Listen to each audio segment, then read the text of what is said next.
नमस्कार, मी पंजाब डक। आज आहे 30 जून 2026। आज 30 जून पासून ते 8 जुलै पर्यंत तुमच्यामध्ये राज्यात सर्वत्र सगळीकडे जोराचा पाऊस पडणार आहे, म्हणून हा अंदाज लक्षात यायचा। म्हणजे आज बऱ्याच भागामध्ये सांगायचं झालं तर विदर्भामध्ये 11 जिल्हे, वर्धा, नागपूर, भंडारा, गोंदिया, चंद्रपूर, यवतमाळ, अकोला, वाशिम, हिंगोली, अमरावती, बुलढाणा या आज मात्र बऱ्याच भागामध्ये जिथं पाऊस पडला नाही ते भागात देखील पडणार। पण 8 तारखेपर्यंत मात्र सगळीकडे पाऊस पडणार आहे, म्हणून हा अंदाज विदर्भातल्या सर्व शेतकऱ्यांना लक्षात यायचा। 8 तारखेपर्यंत सगळीकडे पाऊस पडेल आणि सगळ्या विदर्भात शेतकऱ्याची पेरणी होणार आहे, म्हणून हे शेतकऱ्यांना अंदाज लक्षात यायचा। त्याच्यानंतर मराठवाड्याकडे देखील हिंगोली जिल्हा, नांदेड जिल्हा, परभणी जिल्हा, लातूर जिल्हा, धाराशिव जिल्हा, संभाजीनगर, जालना, बीड या विदर्भात परभणी आणि मराठवाड्यातल्या शेतकऱ्याला सांगू इच्छितो की आज देखील दुपारनंतर 3-4च्या नंतर मराठवाड्यामध्ये सगळ्या जिल्ह्यामध्ये जोराचा पाऊस पडणार आहे। दररोज वेगवेगळ्या भागात पडणार आहे। 8 दिवसामध्ये सगळीकडे पडून जाईल। जे वंचित राहिले ते 8 दिवसामध्ये त्या वंचित भागात देखील पाऊस पडेल आणि त्या शेतकऱ्याची पेरणी होणार आहे, म्हणून मराठवाड्यातल्या शेतकऱ्यांनी हा अंदाज लक्षात घ्यायचा।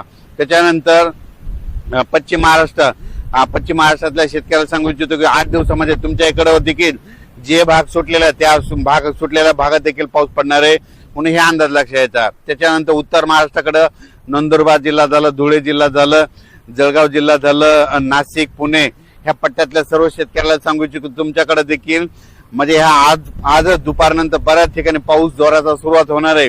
पण 8 दिवस मात्र 8 जुलैपर्यंत मात्र खूप जोरात पाऊस पडणार आहे, म्हणून हा अंदाज लक्षात घ्यायचा। पण राज्यात मात्र या 8 दिवसामध्ये काही ठिकाणी मुसळधार, कुठं अतिमुसळधार, काही ठिकाणी अतिवृष्टी होणार आहे, म्हणून हा अंदाज लक्षात घ्यायचा। मग अतिवृष्टी कुठं होणार, अतिमुसळधार कुठं होणार आहे म्हणून हे तुम्हाला सांगू इच्छितो। सर्वप्रथम मुंबईकरांनी हा अंदाज लक्षात घ्यायचा आणि सतर्क करायचं। मुंबईकडे म्हणजे 8 जुलैपर्यंत जोराचा पाऊस पडणार आहे, म्हणून मुंबईच्या जनतेने सतर्क राहावे। पुण्याकडे देखील खूप पाऊस पडणार आहे।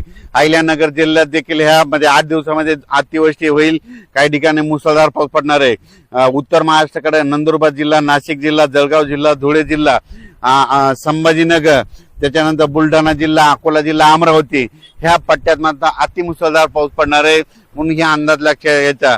आणि तुम्हाला सांगू इच्छितो शेतकऱ्यासाठी एक आनंदाची बातमी म्हणजे हे जे जिल्हे आहेत जवळपास 14 जिल्हे, नाशिक जिल्हा, मुंबई, त्याच्यानंतर मुंबईचे सगळे जिल्हे, त्याच्यानंतर अहिल्यानगर, नंदुरबार, धुळे, जळगाव, संभाजीनगर, बुलढाणा, अकोला, अमरावती ह्या पट्ट्यात मात्र अतिमुसळधार पाऊस पडणार आहे। त्या भागामध्ये जे छोटे छोटे तळे आहेत त्या छोट्या छोट्या तळ्यामध्ये पाणी येणार आहे, म्हणून त्यांच्यासाठी ही सर्वप्रथम आनंदाची बातमी। त्याच्यानंतर राज्यातल्या हे जे पाऊस आहे तिकडे जर मुसळधार पाऊस पडत असला तर उर्वरित राज्यात मात्र रिमझिम कुठं जोरात कुठं पेंडोल तासा पाऊस पडणार आहे ना 8 दिवसात मात्र संपूर्ण महाराष्ट्र आपण टाकणार आहे, म्हणून हे अंदाज लक्षात घ्यायचा। ज्या शेतकऱ्याच्या शेतामध्ये जर वापसा असेल, ईदभर ओल असेल तर तुम्ही तुमच्या पेरणीचा निर्णय घ्या, कारण की 8 दिवस राज्यात चांगला जोराचा पाऊस पडणार आहे, म्हणून हे शेतकऱ्यांना लक्षात घ्यायचं। या पावसाचा विशेष आहे की कमी वेळात जास्त पाऊस पडणार आहे, म्हणून हा सर्व शेतकऱ्यांना अंदाज लक्षात घ्यायचा। पश्चिम महाराष्ट्रातल्या शेतकऱ्याला सांगू इच्छितो बारामती झालं, सातारा जिल्हा, सोलापूर जिल्हा, सांगली जिल्हा त्या भागात देखील म्हणजे आजपासून बऱ्याच भागामध्ये पाऊस सुरू होणार आहे, म्हणून अंदाज लक्षात घ्यायचा। सांगायचं झालं तर हे सगळीकडे पाऊस काय होणार आहे म्हणजे जे आता हे जे पाऊस येणार आहे सगळीकडे कमी वेळेमध्ये जास्त पाऊस पडणार आहे, म्हणून हा अंदाज सर्व शेतकऱ्यांना लक्षात घ्यायचा। पश्चिम महाराष्ट्रात देखील सगळीकडे पडणार आहे, म्हणून हे अंदाज लक्षात घ्यायचा। राज्यात मात्र आज 30 तारखेपासून आजच बघा म्हणजे खूप ठिकाणी पावसाला सुरुवात होईल आणि जे भाग निरंक राहिला तिथं देखील पाऊस पडणार आहे, म्हणून त्या शेतकऱ्यांनी घाबरून जाऊ नका, कारण की 8 दिवस तुमच्याकडे सगळीकडेच पाऊस पडणार आहे, सर्व शेतकऱ्याची पेरणी होणार आहे। मी म्हणलो होतो ना 10 जुलै ते 15 जुलैमध्ये जे वंचित राहिलेले सर्व शेतकऱ्याच्या पेरण्या होतील, कारण की 8 तारखेपर्यंत सगळीकडे पाऊस पडणार आहे, तोपर्यंत वापसा होतच नाही, मग सगळ्या शेतकऱ्याच्या पेरण्या 10 ते 15 मध्ये होऊन जातील, म्हणून हे सर्व शेतकऱ्यांनी लक्षात घ्यायचं। आम्ही देखील पेरलोय आणि आता तणनाशक मारणं चालू आहे, तणनाशक देखील मारणं सुरू आहे आणि आमच्या पेरण्या संपूर्ण झालेल्या आहे। जवळपास 18 एकर सोयाबीन पेरणं झालं, कापसं देखील उगवलेले आहेत, पाहू शकता आमच्या गाड्या धूळ पेरण्याचे कापसं देखील निघालेले आहेत।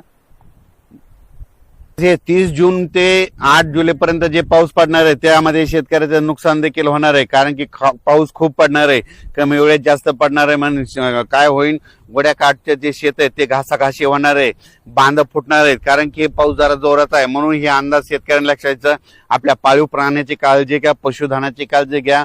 झाडाखाली पाऊस चालू असताना आपली जनावरे बांधू नका, कारण की या पावसामध्ये विजेचं प्रमाण जास्त आहे, वारं देखील आहे. म्हणून हा अंदाज सर्व शेतकऱ्यांनी लक्षात घ्यायचा.